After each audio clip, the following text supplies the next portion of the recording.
Sa mga balitang mayroong pag-asa. Mga bagong paraan sa evangelism at discipleship ibinahagi ng North Philippine Union Conference sa pagsasanay na isinagawa sa Baguio City.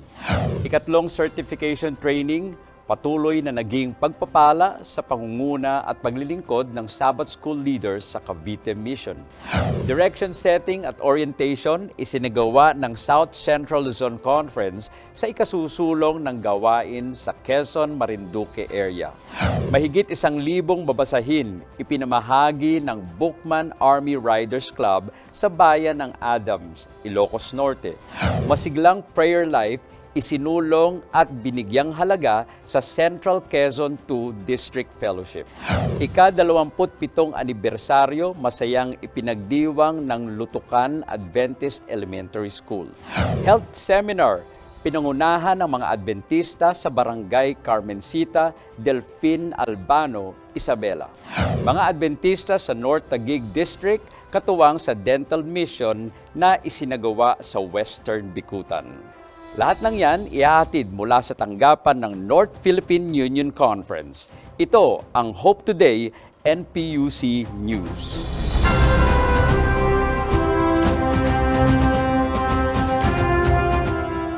Masayang pagbati sa inyong lahat. Muli kaming nagbabalik upang maghatid ng balita at mga pinakabagong update sa paglilingkod ng mga Seventh-day Adventist sa teritoryo ng North Philippine Union Conference sa Luzon.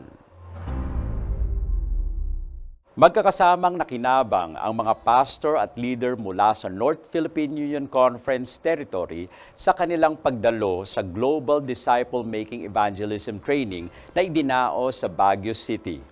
Sa ilalim ng Total Member Involvement Initiative, natutunan nila doon ang mga bago at napapanahong paraan ng discipleship at pag-ebanghelyo na kanilang magagamit sa patuloy na pangunguna at paglilingkod. Si Mike Daniel Subala para sa Balitang May Pag-asa. Mga kapatid ay hindi nila naunawaan kung anong ibig sabihin ng pagsamba. Hindi rin nila naunawaan kung ano ibig sabihin ng pakikilahok sa gawain. Kaya nga, dito sa Baguio City, isinagawa ang Global Disciple Making Evangelism Training para sa ating mga church leaders sa bawat headquarters ng Adventist Church dito sa Luzon. Dinaluhan ng aabot sa 200 na mga delegado na binubuo ng mga pastors at mga core group ang nasabing pagtitipon upang mabigyang pansin ang nasabing alalahanin may kinalaman sa pakikisa ng bawat Seventh-day Adventist sa disciple making. Para ma-increase, mapadami ang mga kapatiran na ma-involve dito sa gawain ng pagsasaksi. At mapadami din yung mga retention ng ating iglesia. At sila ay makikilahok sa gawain ng Panginoon Diyos at may handa sa malapit na panating ng ating Panginoong Jesus. Kaya ang paglunsad nito ay naririto ang ibinigay ng GC na booklet para sundan natin. Nagdala ang nasabing pagsasanay sa mga dumalo ng pagkilala sa gampanin ng bawat isa sa pagdidisipulo sa magitan ng Global Disciple Making Evangelism at Total Member Involvement. Madiin na ipaniliwanag ang mga ito sa mga sessions at workshops na pinangunahan nila Pastor Joe Orbe Jr., NPUC Data Privacy Officer at Pastor Rilino Urbi, NPUC Sabbath School Director. Pinagpala naman sa mga devotional messages ang mga dumalo sa mga mensaheng hatid ng mga naimbitahang mga pangulo ng lokal na misyon at komperensya. Sina Pastor Ephraim Parulan na mula sa Adventist Church Headquarters sa Gitnang Luzon at Pastor Max Cadalig na mula sa Adventist Church Headquarters ng Cordillera. Tampok sa nasabing programa ay ang paghahayag ng pinakasukdulang layunin ng nasabing pagsasanay na inihatid ni Pastor Segundino Asoy. To have to be like Him, you have to be submissive to Him because we need to copy the character of Christ because Christ is the only perfect example that our church will grow.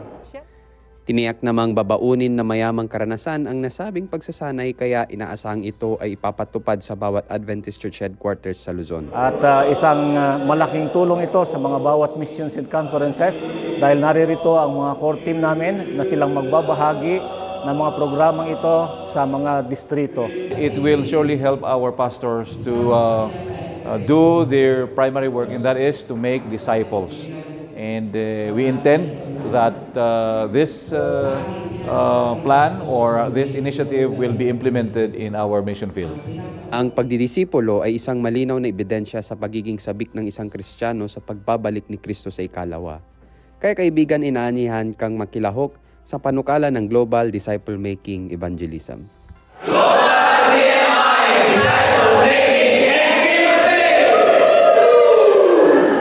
Naghahatid ng balitang may pag-asa mula dito sa Baguio City. Ako si Mike Daniel Subala para sa Hope Today, NPUC News. Idinaos ng Cavite Mission ang ikatlong certification training sa layuning patuloy na paunlarin ang Sabbath School sa bawat local Adventist church sa teritoryo nito. Sa temang Teach Me to Sustain, ang nasabing pagsasanay ay idinaos sa Adventist International Institute of Advanced Studies silang Cavite at nagdulot ng malaking pakinabang sa ministry ng mga nagsidalong Sabbath School leaders. Sa balitang may pag-asa, ihahatid ni Faith Joyce Matera.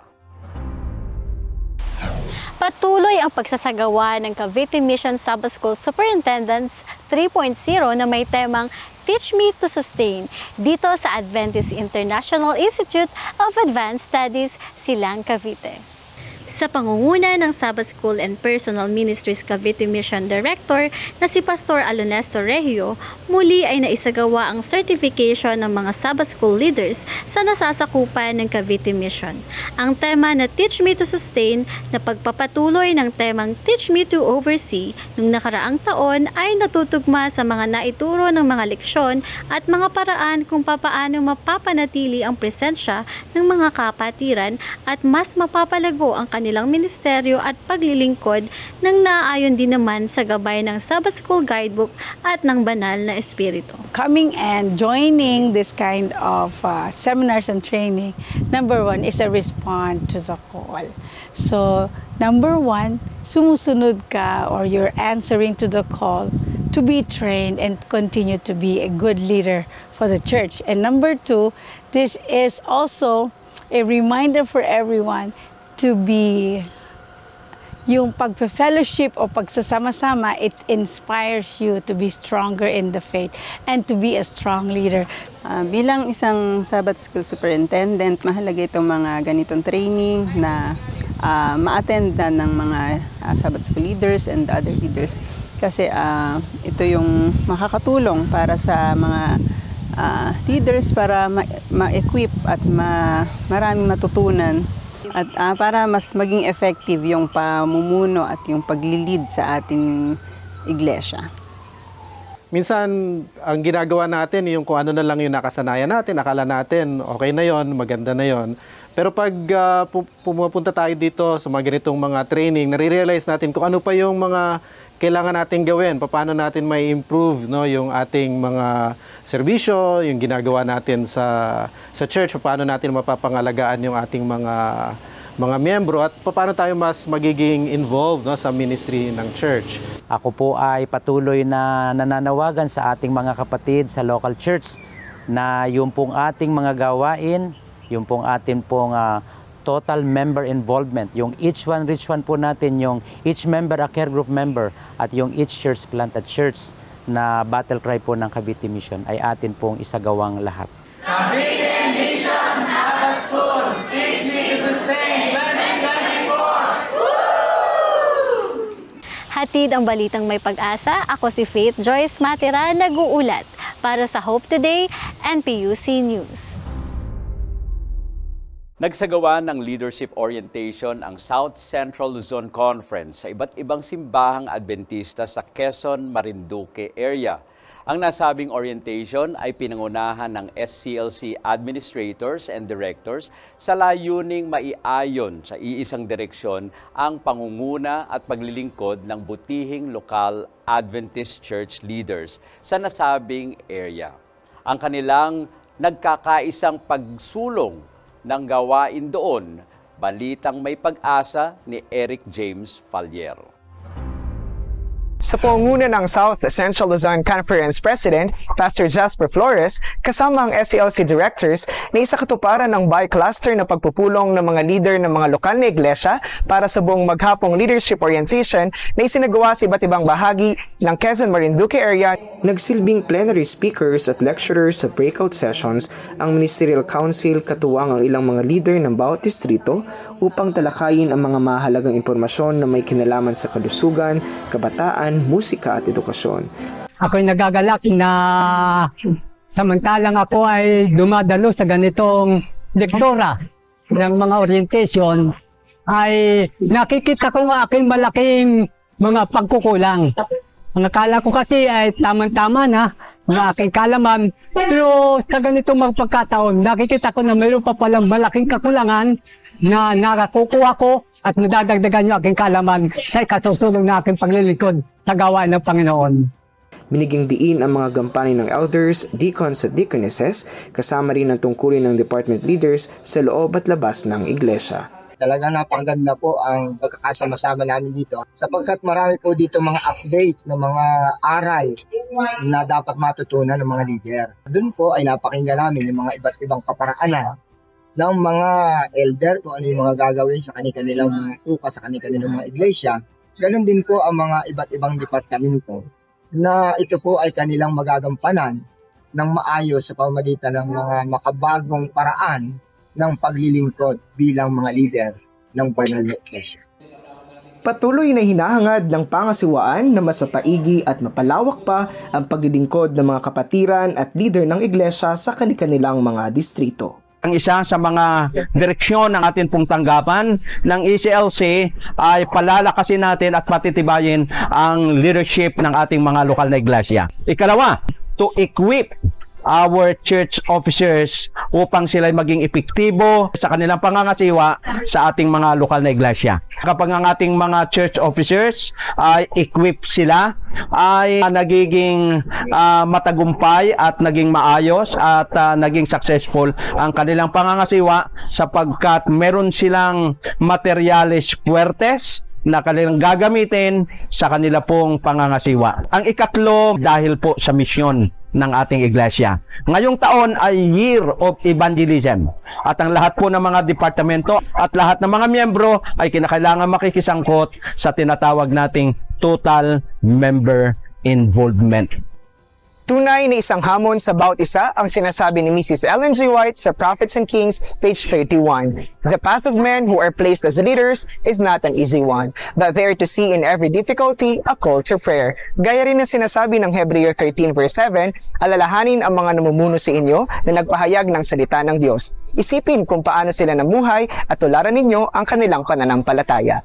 Layuning maghatid ng mga balitang may pag-asa. Ako si Eric James Enfalier para sa Hope Today and PUC News. 1,300 Adventist literatures o mga babasahin ang libreng ipinamahagi ng Bookman Army Riders Club sa bayan ng Adams, Ilocos Norte.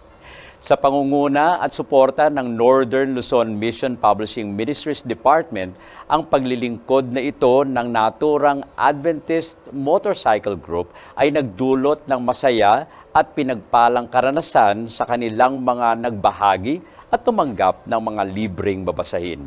Ang balitang may pag-asa, ihahatid ni Diosdado Estranyo.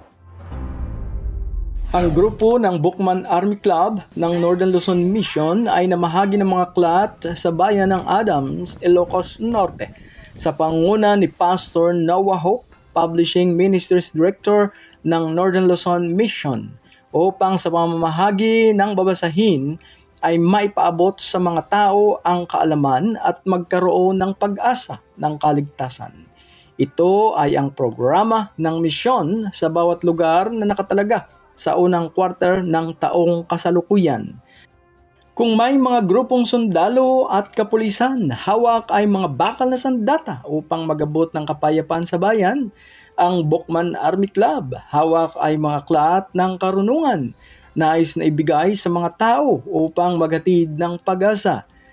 Ang layunin ng Northern Luzon Mission Bookman Army Riders Club ay upang ma-involve ang atin pong mga church members sa pamimigay ng mga libreng babasahin, lalong-lalo na ang atin pong missionary book na Great Controversy sa mga lugar na hindi pa natin naaabot. Sa Adams, isang bayan sa silangan ng Pagudpod na ang bayang ito'y tinatayang may 269 na pamilya na umaabot sa 1,522 na mga mamamayang naninirahan dito bago tumungo sa punto ng paglalakbay patungo sa bayan. Hindi lamang sa pisikal na pagkain, kundi ganun din sa espiritual na pananampalataya na dinaos sa iglesia ng Malingay, kung saan ay binigyan ng diin kung gaano kahalaga ang mga aklat na dapat na maipamahagi at kung gaano kahalaga na maging bahagi ng pamamahayag na ito. Minsahing mula kay Pastor Noah Hope na nagsilbing inspirasyon sa araw na iyon. Isang team na panalangin ang isinagawa para sa mga aklat at sa mga mamamahagi ang iginawad bago tuluyang lumabas sa loob ng kapilya. Sa araw ding yaon ay may 10 mga pastor ang nakabahagi, 150 ang nakilahok mula sa Area Publishing Ministries leader, literature evangelist, district pastors, and church members. Sa kabuuan ng mga aklat na naipamahagi ay umabot sa 1,300 mga babasahin. Ako si Diosdado Estranyo mula dito sa Ilocos Norte. Layunin ay maghatid ng balitang may pag-asa. Ito ang Hope Today in PUC News. Masayang nagtipon sa kanilang idinaos na district fellowship ang mga Adventista ng Central Quezon II. Ito ay ginanap sa West Valley Adventist Church, Candelaria, Quezon, kung saan binigyang diin ang kahalagahan ng pagkakaroon ng masiglang prayer life ng bawat Adventistang kaanib sa nasabing distrito. Ang kanilang masayang programa, Balitang May Pag-asa ni Michelle Advincula. Ignite your prayer life. Iyan ang tema ng pagsasama-samang pagsamba ng buong distrito ng Central Quezon II na ginanap sa West Valley Church, Candelaria, Quezon. Ang pagsasamang ito ay pinangunahan ng masisiglang mga kababaihan na bumubuo sa distrito. Dito ay naipakita at muling naipaalala sa bawat isa ang mga kaparaanan kung paano pagniningasin ang mapanalangining buhay ng individual. Kabilang sa pagsamba ang pagtatalaga ng langis pampahid na ipinagkaloob sa mga diakono at diakonesa na magsisilbing kasangkapan nila sa kanilang paglilingkod. Ito ay pinangunahan ni Pastor Glenn Cardona at Elder Midel Cueto. Bilang bahagi ng ating pagsamba sa District Fellowship, isinagawa ng atin pong DCC officers kasama ang ating mga local church leaders, mga ordained elders, ordained deacons and deaconesses ang pananalangin para sa olive oil na kanila pong gagamitin para sa paglilingkod bilang mga elders, deacons and deaconesses. Kaya nagagalak ang inyong lingkod kasama ang DCC President, Elder Midel Cueto, na amin pong naipanalangin ang mga ating lingkod na ito kasama ang mga langis na kanila pong gagamitin sa kanilang paglilingkod. Sa ikalawang serbisyo, si Sister Virginia Cueto ay ginamit ng Panginoon upang ibahagi ang kanyang mensahe, kung saan kanyang idiniin ang iba't ibang mga kaparaanan kung papaano pagniningasin ang pananalangin upang makamit ang pagbabago sa buhay, ang makipagbigay ng pag-asa, makamit ang pagkakaisa sa pamilya at sa iglesia, at higit sa lahat, ang pagpapatawad. Kinahapunan ay nagkaroon ng pagpili ng mga opisyales ng buong distrito na mangunguna para sa kasalukuyan at sa susunod pang taon. Matapos ang eleksyon ay ibinahagi naman ng mga kababaihan ng bawat iglesia ang kanilang video presentation na kung saan nagpapakita ng kabutihan ng ating Panginoon. Patuloy ang pagyaon at paglago ng mga kapatiran, lalo't higit ang pag-abot sa iba't ibang mga pamilyang pilit inaabutan ni Jesus ng kanyang kamay. Ang bawat ulat ay sinusundan ng mga awitan, papuri sa ating Panginoon. Natapos ang pagsamba sa isang commitment message na pinagkaloob ni Pastor Cardona, na kung saan kanyang ipinaalala ang mga masisiglang kababaihang nabanggit sa Biblia. at kung paanong sila'y pinapahalagahan ng Panginoon ng labis-labis din naman. Naghahatid ng balitang may pag-asa, Michelle Advincola para sa Hope Today and PUC News. Masayang ipinagdiwang ng Lutukan Adventist Elementary School sa Sariaya, Quezon ang ika-27 anibersaryo nito. Doon ay buong siglang nakibahagi sa selebrasyon ang school board members, mga guro, mag-aaral, mga magulang at alumni na magkakasamang nagpuri, nagpasalamat sa Diyos sa kanyang patuloy na pagpapala at pangunguna sa paaralan sa nakalipas na 27 years. Ang mga kaganapan sa LAES Anniversary Celebration tunghayan sa balitang may pag-asa ni Crystal Jane Robiso. Naging masaya at makulay ang 27th founding anniversary ng Lutukan Adventist Elementary School na ginanap sa Lutukan Highlander, Sariaya, Quezon. Tuwa at saya ang makikita sa mga mag-aaral na sumama sa motorcade ng LAES upang ipakita sa mga motorista at publiko na ang kanilang paaralan ay patuloy na lumalago at umuunlad. Ayon sa school board chairman, ang paaralan ay patuloy na umuunlad sa antas ng edukasyon sa gabay ng Panginoong Diyos. Ang ating school ay patuloy na tumataas at ang mga activities na nai-involve ang mga kabataang ito na kung saan nadidevelop natin ang kanilang mga skills.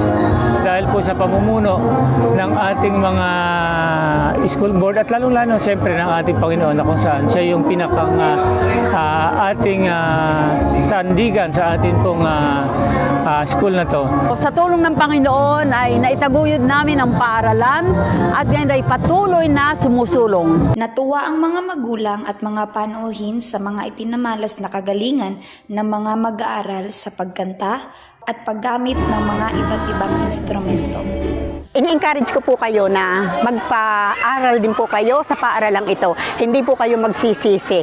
Talaga pong anong gagaling dito ng mga estudyante ay nagiging mabait at napakatatalino po. Bawat magulang na nagpapaaral sa LAES ay nagdala ng iba't ibang uri ng pagkain na kanilang pinagsaluhan sa tanghalian. Yung ng aking 4 na anak ay masasabi ko po na napakapalad po natin sapagkat ang LAES ang ating napili na pagdalhan ng ating mga anak. Happy 27th founding anniversary LAES. Bilang isang alumni, patuloy po ako nagpapasalamat sa Panginoon at nasasaksihan ko ang paglago ng ating paaralan. Ako po ay may anak na nag-aaral sa ating paaralan. Nagkaroon din ng ilang palaro na ikinasaya ng lahat. Sila ay naglinis muna bago nila nilisan ang kanilang mahal na paaralan. Layuning magkapaghatid ng balitang may pag-asa, ako po si Crystal Jane Robiso, nag-uulat para sa Hope Today and PUC News. Health seminar ang paglilingkod na masayang inihatid ng mga Adventista sa Barangay Carmencita, Delfin Albano, Isabela. Doon, naging tampok na bahagi ng seminar ang pagtuturo nila sa mga bata ng basic healthy habits tulad ng tamang pagsisipilyo at paghuhugas ng kamay. Ang kanilang masayang paglilingkod, balitang may pag-asang ihahatid ni Gail Carla Martinez. Ginanap ang isang health emphasis seminar sa pangunguna ng Adventist Health Ministries and Care Group ng Carmencita Adventist Church sa Carmencita Daycare Center. Ang nasabing seminar ay may temang Healthy Habits, Happy Life na kung saan nagkaroon ng mga lektura patungkol sa tamang pamamaraan ng paghuhugas ng kamay at pagsisipilyo. Pinaunlakan ng Carmencita Adventist Church sa nasabing daycare center sa ilalim ng superbisyon ni Evangeline Panag upang ipabatid ang kahalagahan ng pagkakaroon ng malinis na pangangatawan. Ito ay nagbigay ng mga aral sa tamang paggabay ng mga magulang sa kanilang mga anak sa pagsasagawa ng mga ito. Ang Northwestern Isabela District dito sa ating misyon, sa Northeast Luzon Mission, ay kasangkot sa ating programa ngayon sa ating Health Ministries Emphasis. Kagalakan sa amin sapagkat ang Iglesia ng Carmencita na meron silang 4 na care group ay sila ay nagkaisa sa isang napakagandang programa. Sa umagang ito, naganap ang kauna-unahang health ministry sa tulong ng mga care group dito sa Carmencita Church. Ginanap ang health emphasis dito sa Carmencita Daycare upang maituro ang hand washing and toothbrushing. Ang mga magulang ng mga bata ay tuwang-tuwa at laking pasalamat nila sa Panginoon dahil na rin sa mga natutunan nila at sa tulong na rin ng mga care group. Nagkaroon din naman ng lektura patungkol sa proseso ng paggawa ng tokwa para sa mga magulang na dumalo sa programang ito. Dahil Diyos na, kenday kay milk, kenday kay ni tokwa, karni iti, dahil iti makagawa iti 100 years nga po na. Pagtatapos ng programa ay nagkaroon ng feeding program at pamamahagi ng mga hygiene kits sa mga bata bilang parte ng hygiene emphasis program. Nagpapasalamat po ako sa Carmencita Seventh-day Adventist Church na binigyan po kami ng pagkakataon ngayong araw na nagbisita po sila na para po sa mga anak namin.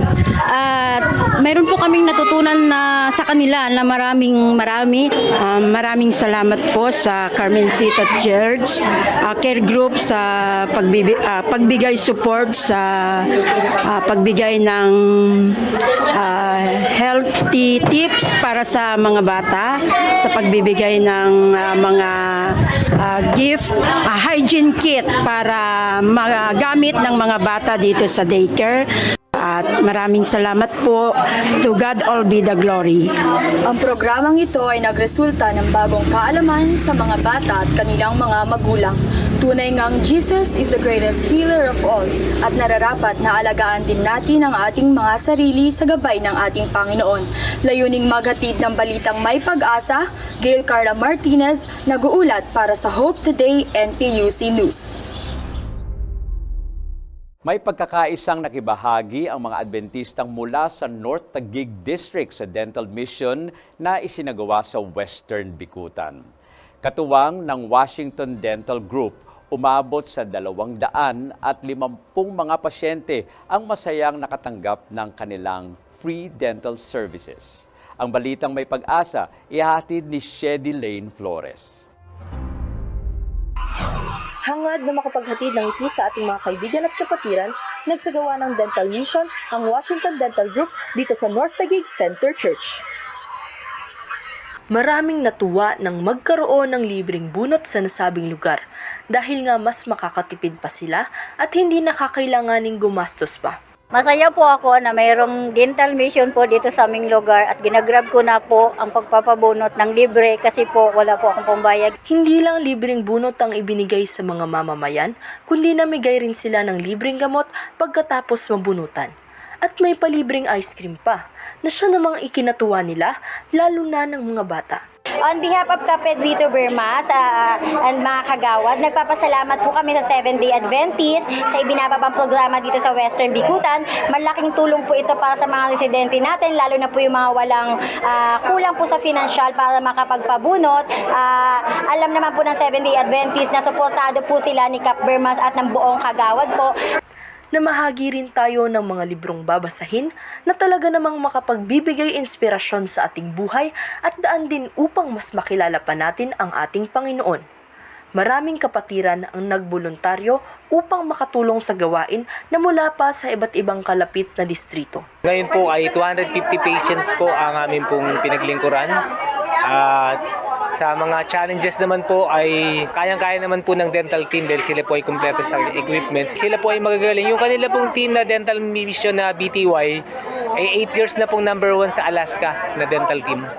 At ito po ay taon-taon ginaganap, kaya nga kami dito sa Taguig ay nakalimang beses na sa iba't ibang lugar po dito po sa Taguig. Purihin ang Panginoon Diyos sa isa na namang matagumpay na gawain at ministeryo. Naging maayos ang programang ito dahil sa pagkakaisa ng ating mga kaibigan at kapatiran. Layuning makapaghatid ng balitang may pag-asa, ako po si Shedi Lane Flores, nag-uulat para sa Hope Today and PUC News. Yan muna ang mga balitang aming hatid ngayon. Palaging tumutok sa Hope Channel Philippines para sa mga update sa ating mga kapatid at kanilang mga paglilingkod sa buong Luzon ngayong taon. Tuloy-tuloy pa rin ang online programs and services dito sa Hope Channel North Philippines at sa lahat ng Adventist Facebook pages na naka-flash ngayon sa inyong screen. Laging subaybayan ang mga programang hatid ng Adventist World Radio sa buong Mega Manila. Pakinggan ang Morning Watch, Voice of Health at Tinig ng Pag-asa sa DWBL at DZRH Lunes hanggang Linggo sa kanilang mga oras at himpilan. Mapapanood din ang teleradyo ng mga programang iyan sa Facebook pages ng AWR Luzon, North Philippine Union Conference, Central Luzon Conference, Adventist Medical Center Manila at pages na nasabing radio stations. Sa aming mga kaibigang news contributor, tuloy-tuloy pa rin ang aming pagtanggap ng mga balitang nais ninyong isama sa ating mga news episode. Ipadala ang mga ito via email sa news@hopechannel.ph o gamitin ang hashtag na #NPUCNews sa inyong mga social media post. Mula dito sa North Philippine Union Conference, ako si Pastor Sherman Fidakan at ito ang Hope Today NPUC News.